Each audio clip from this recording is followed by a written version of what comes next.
Big TV digital exclusive లో breaking news చూస్తున్నాం. సుప్రీంకోర్టును మోహన్ బాబు ఆశ్రయించారు. అయితే జర్నలిస్టుపై దాడి కేసులోనైతే ఆయన ప్రెజెంట్ ముందస్తు బెయిల్ కోసం అయితే సుప్రీంకోర్టును ఆశ్రయించారు. అయితే ఇదే కేసులో బెయిల్ కోసం ముందుగానైతే హైకోర్టును ఆశ్రయించారు. అయితే మోహన్ బాబు హైకోర్టును ఆశ్రయించినప్పుడు ఈ బెయిల్ పిటిషన్ కూడా తిరస్కరణకు గురైంది. సో ఇప్పుడు మరలా కూడా సుప్రీంకోర్టును ఆశ్రయించారు మోహన్ బాబు. అయితే ఈ మధ్యలోనే పోలీసులు నోటీసులు అందించేందుకు కూడా మోహన్ బాబుకు ట్రై చేశారు. బట్ అప్పుడు మోహన్ బాబు అయితే అందుబాటులో లేకపోవడం వల్ల పోలీసులు అయితే నోటీసులు ఇవ్వలేకపోయారు. అయితే ఇప్పుడు ప్రెజెంట్ అయితే మోహన్ బాబు ఈ జర్నలిస్టుపై జరిగిన దాడి కేసు ఏదైతే ఉందో ఆ విషయంలో సుప్రీంకోర్టును ఆశ్రయించారు. సుప్రీంకోర్టును ఆశ్రయించి ఆ బెయిల్ ముందుగానే బెయిల్ పొందేలాగా అరెస్ట్ అవ్వకుండా బెయిల్ పొందేందుకు గాను ఆయన ప్రయత్నాలు కొనసాగిస్తూ ఉన్నారు. ప్రెజెంట్ అయితే ఆ పిటిషన్తో వెళ్లారు. మరి సుప్రీంకోర్టు ఈ పిటిషన్ని తీసుకుంటుందా ఏంటి అనేది కూడా వేచి చూడాల్సిన అంశం. అయితే జర్నలిస్టుపై దాడి ఘటన ఏదైతే ఉందో అంటే మోహన్ బాబు, మనోజ్, విష్ణు వీళ్ళ మధ్య గొడవలు కంటిన్యూ అవుతున్న టైంలో జర్నలిస్టులు కవర్ చేయడానికి వెళ్ళిన వాళ్ళ మీద మోహన్ బాబు దాడి చేశారు. దానికి సంబంధించిన ఘటన చూస్తున్నాం. ఆ మైక్తో కొట్టడం వల్ల తనకి చెవి పక్కన నరమంతా కూడా డ్యామేజ్ అవటం జరిగింది. తనకి సో ఇది అటెంప్ట్ టు మర్డర్ అని చెప్పి కూడా వాళ్ళు చెప్పడం జరిగింది. సో ప్రెజెంట్ అయితే ఆ కేసుకు సంబంధించి మోహన్ బాబు పైన అయితే ప్రెజెంట్ కేసు నమోదైంది. అయితే దాని మీద బెయిల్ అంటే అరెస్టు ముందస్తుగా కూడా అరెస్టు చేయకుండా కూడా బెయిల్ కోసం అయితే ముందుగా హైకోర్టును ఆశ్రయించారు. అదే విషయంలో హైకోర్టును ఆశ్రయించినప్పుడు హైకోర్టులో ఆ బెయిల్ పిటిషన్ తిరస్కరణకు గురైంది. అయితే ఇప్పుడు ప్రెజెంట్ సుప్రీంకోర్టును ఆశ్రయించారు. మరి దీనికి సంబంధించిన డీటెయిల్స్ ఏంటనేది కూడా మా ఢిల్లీ ప్రతినిధి శివ లైవ్లో అందిస్తారు. శివ, ఈ బెయిల్ పిటిషన్కి సంబంధించి డీటెయిల్స్ ఏంటి? రైట్ రేణు, ప్రముఖ సినీ నటుడు మోహన్ బాబు సుప్రీంకోర్టును ఆశ్రయించారు. గతంలో ఏదైతే తెలంగాణ హైకోర్టు మోహన్ బాబు బెయిల్ను తిరస్కరించిన నేపథ్యంలో తెలంగాణ హైకోర్టు ఇచ్చిన తీర్పును సవాలు చేస్తూ సుప్రీంకోర్టును ఆశ్రయించారు. సుప్రీంకోర్టులో పిటిషన్ దాఖలు చేశారు. ఈరోజు 13వ కోర్టులో 67వ కేసుగా నమోదైంది. ఈరోజు మధ్యాహ్నం తర్వాత ఈ పిటిషన్ విచారణకు వచ్చే అవకాశం కనిపిస్తుంది. అసలు మోహన్ బాబు సుప్రీంకోర్టుకు ఎందుకు రావాల్సి వచ్చింది, అసలు ఏం జరిగింది అనే దానిపై ఒకసారి మనం చూసుకుంటే కనుక గతంలో మోహన్ బాబు కుటుంబంలో వివాదం నెలకొన్న నేపథ్యంలో ఇటు మంచు విష్ణు, మంచు మోహన్ బాబు ఒకవైపు, మంచు మనోజ్ మరొక వైపు ఉండి వరకు కొన్ని విభేదాలు ఉన్న నేపథ్యంలో ఒకరిపై ఒక కేసులు పెట్టుకున్నారు. ఈ ఇష్యూ పబ్లిక్ కావడంతో మీడియా మిత్రులు కొంతమంది జల్పల్లిలో వారి ఫామ్ హౌస్కు, మోహన్ బాబు ఫామ్ హౌస్కి వెళ్ళి అక్కడ కవర్ చేసేందుకు వెళ్ళిన నేపథ్యంలో అక్కడ మోహన్ బాబును రంజిత్ అనే జర్నలిస్ట్ ప్రశ్నించిన నేపథ్యంలో మోహన్ బాబు కోపంతో ఉన్న మోహన్ బాబు కొంత ఒత్తిడికి లోనై తన వద్దున్న మైక్ని ఎవరైతే జర్నలిస్ట్ ఉన్నారో రంజిత్ అతని వద్దున్న మైక్ను లాక్కుని అతను కొట్టడం వల్ల చెవి కింది భాగంలోనూ పై భాగంలో కొంత డ్యామేజ్ కావడంతో హాస్పిటల్లో అడ్మిట్ అయ్యారు. తర్వాత పోలీసులు హత్యాయత్నం కింద కేసు నమోదు చేశారు. ఆ కేసు నమోదు చేసిన నేపథ్యంలో హైకోర్టును ఆశ్రయించారు. పోలీసులు అరెస్ట్ చేయకుండా తనకు బెయిల్ మంజూరు చేయాలంటూ మోహన్ బాబు పిటిషన్ దాఖలు చేసిన నేపథ్యంలో పలు సెక్షన్ల కింద పోలీసులు కూడా కేసు నమోదు చేశారు. విచారించాల్సి ఉంది.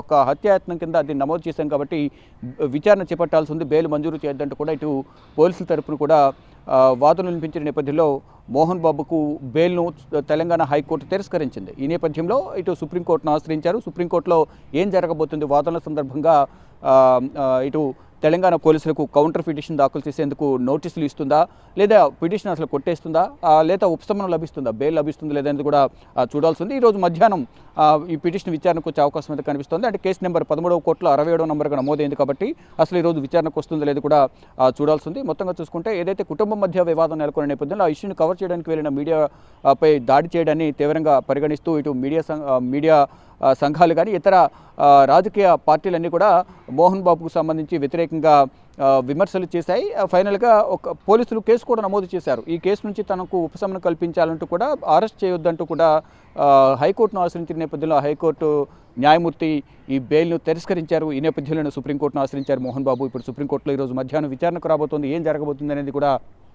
అందరూ ఉత్కంఠగా ఎదురు. సో ప్రెజెంట్ సీనియర్ సినీ నటుడు మోహన్ బాబు అయితే సుప్రీంకోర్టును ఆశ్రయించారు. జర్నలిస్టుపై దాడి ఘటనలోనైతే ఆయన కేసును ఎదుర్కొంటున్నారు. ప్రెజెంట్ అయితే హత్యాయత్నం కేసుగానైతే ఇది నమోదైంది. ప్రెజెంట్ అయితే దానికి సంబంధించి ఆయన కేసును ఎదుర్కొంటూ కూడా ఇన్ని రోజులు కూడా హైకోర్టులో ముందస్తుగా బెయిల్ పిటిషన్ వేయటం జరిగింది. అయితే హైకోర్టులో హత్యాయత్నం కేసు కాబట్టి డెఫినెట్గా కూడా బెయిల్ ఇవ్వకూడదని చెప్పి పోలీసులు తమ వాదనలు వినిపించిన నేపథ్యంలో హైకోర్టు ఆ బెయిల్ పిటిషన్ని తిరస్కరించింది. ఇక ఆ తర్వాత పోలీసులకు ఎప్పుడు కూడా మోహన్ బాబు అందుబాటులో లేరనే వార్త బయటకు వచ్చింది. ప్రెజెంట్ మరి సుప్రీంకోర్టును ఆశ్రయించారు. ఆయన పిటిషన్ వేయటం జరిగింది. ఆ పిటిషన్ డెఫినెట్గా కూడా ఈ రోజైతే ఇటు వాదనలకు వచ్చే అవకాశం ఉంది. ఒకవేళ కనుక ఈ రోజు కాకపోతే మరుసటి రోజు వచ్చే అవకాశం ఉంది. కాకపోతే డెఫినెట్గా కూడా ఈ రోజు అయితే సుప్రీంకోర్టులో తన పిటిషన్ ఇటు వాదనలకు వస్తుంది అని చెప్పి కూడా ప్రజెంట్ అయితే వార్తలు వినిపిస్తున్నాయి. ఇటువంటి నేపథ్యంలో సుప్రీంకోర్టు తీర్పు పైన అయితే అందరికీ ఉత్కంఠ నెలకొని ఉంది. మరి ముందస్తుగా ఈ అరెస్టును ఆపేందుకు ఈ బెయిల్ పిటిషన్ మరి సుప్రీంకోర్టు ఎటు తిరస్కరిస్తుందా లేకపోతే ఏంటి అనేది కూడా ప్రజెంట్ అయితే అందరిలో ఉత్కంఠ నెలకొని ఉంది. మరోవైపు అయితే జర్నలిస్టుపై దాడి ఘటన ఏదైతే ఉందో మనం విజువల్స్ చూస్తున్నాం కదా, అది కరెక్ట్గా కూడా జల్పల్లి నివాసంలో జరిగింది. కేవలం ఈ జర్నలిస్ట్ మీదే కాదు, ప్రజెంట్ ఈ దాడిలోనైతే గాయపడిన జర్నలిస్ట్ పేరు రంజిత్. అయితే ఇదే కాకుండా జర్నలిస్టులపై ఈ గొడవల నేపథ్యంలోనైతే జర్నలిస్టులపై దాడులు జరిగిన ఘటనలు చోటు చేసుకునే మోహన్ బాబు ఇంటి దగ్గర.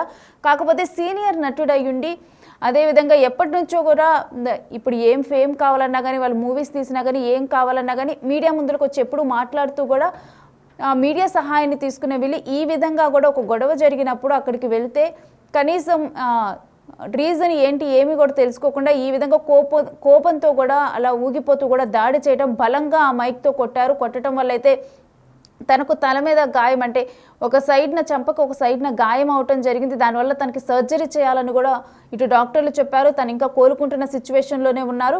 మరోవైపు కనుక చూస్తే ఒకవేళ కనుక ఆ మైక్ కనుక తలకి కానీ అలా జరిగి ఉంటే ఏంటి అనేది కూడా, అందుకని చెప్పి కూడా ప్రజెంట్ హత్యాయత్నం కేసు అయితే మోహన్ బాబుపై నమోదైంది. పలు సెక్షన్ల కింద మోహన్ బాబు పైన అయితే కేసులు నమోదయ్యాయి. ఇప్పుడు ఆ కేసులన్నింటినీ కూడా మోహన్ బాబు ఎదుర్కొంటూనే ఈ బెయిల్ పిటిషన్ వేశారు. తనను అరెస్టు చేయొద్దంటూ కూడా ముందుగా హైకోర్టును ఆశ్రయించినప్పుడు ఆ పిటిషన్ తిరస్కరణకు గురైంది. సో అందుకని చెప్పి ఇప్పుడు సుప్రీంకోర్టును ఆశ్రయించారు.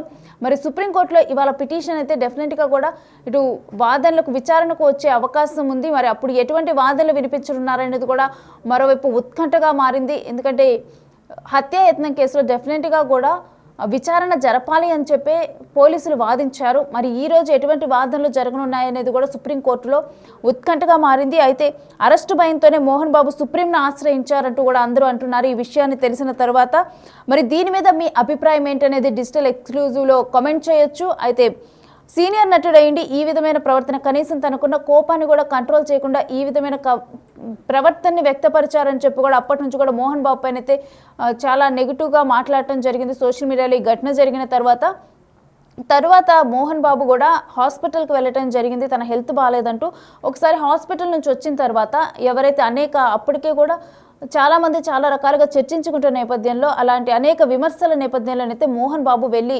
జర్నలిస్ట్ ఎవరైతే గాయపడ్డారో వాళ్ళని ఆయన పలకరించడం జరిగింది, వారితో మాట్లాడటం జరిగింది. అయితే వీళ్ళు తర్వాత విష్ణు కూడా మీడియా ముందుకు వచ్చి మాట్లాడారు. విష్ణు మాట్లాడినప్పుడు కూడా సారీ అని కానీ ఏమీ చెప్పలేదు. కాకపోతే ఇటువంటి ఘటన జరిగిందని చెప్పి కూడా దాని గురించి కేవలం ప్రస్తావించడమే జరిగింది. మీరు కూడా ఈ విధంగా చేయటం సబబా అంటూ కూడా వాళ్ళ వర్షన్ మాత్రమే వినిపించారు. కానీ ఏది ఏమైనప్పటికీ కూడా ప్రజెంట్ అయితే ఈ హత్యాయత్నం అదేవిధంగా పలు సెక్షన్ల కింద మోహన్ బాబు పైన అయితే కేసు నమోదైంది. ఇక ముందస్తుగా అరెస్టు చేయకుండానైతే బెయిల్ కోసం అయితే సుప్రీంకోర్టును ఆశ్రయించారు. మరి సుప్రీంకోర్టులో ఇవాళ పిటిషన్ వాదనకు వస్తుందా, వాదనకు వస్తే ఎటువంటి వాదనలు వినిపించనున్నారు, ఆ తర్వాత తీర్పు ఏ విధంగా ఉండనుంది అనేది కూడా ఉత్కంఠగా మారింది.